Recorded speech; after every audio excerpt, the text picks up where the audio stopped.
This is the largest pool when it was made in 1930, when the second year they had scouts here camping. They started digging this with a steam shovel. You probably don't know what a steam shovel looks like. No. And they dug it out and built this up. Charlie Houston was the scout executive then, and he talked to the National Council and said, we're going to build a swimming pool. And they said, what are you doing that for? You have a beautiful aquarium, you can swim and boat in that. And he said, nope, we're going to have a swimming pool.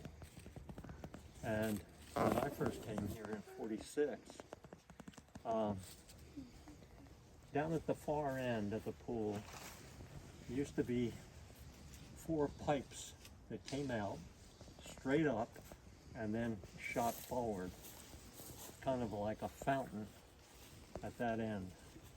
And it was the return water because it would be sucked down in the steep area where it says 8 feet, and then it would be taken underneath here, and that's where the filters were. And several years ago we switched because those tanks they thought were getting gummed up and that sort of thing.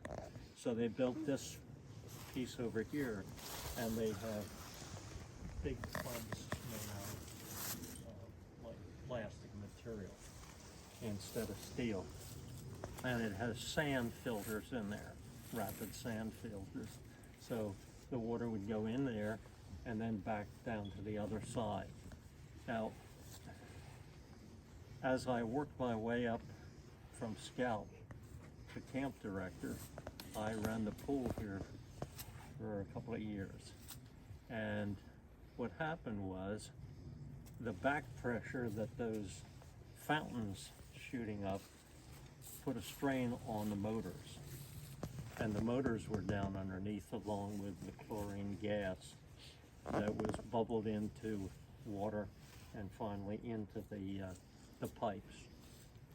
The first few times they used the pool when it was finished, they didn't know how to work the equipment underneath these big filters that they had. And so they had to divide the swimmer, the beginner, and the very good swimmers. And they did that by wearing bathing caps, white, blue, red, because they could not see people under the water and that kind of thing. But then finally they figured out how to use that equipment, and it was perfectly clear water then, from then on. But everybody now wonders who paid for the pool. And I think we now have enough information that it was Pierre DuPont. And where did DuPont settle? Anybody here of Longwood Gardens? Anybody Yes. been to Longwood Gardens? Yes. Okay. Now, what did he make on the property? Greenhouses and special plants and special trees, right? So he spent a lot of money doing that. And if you've ever been to Longwood Gardens, you know he gets into fountains.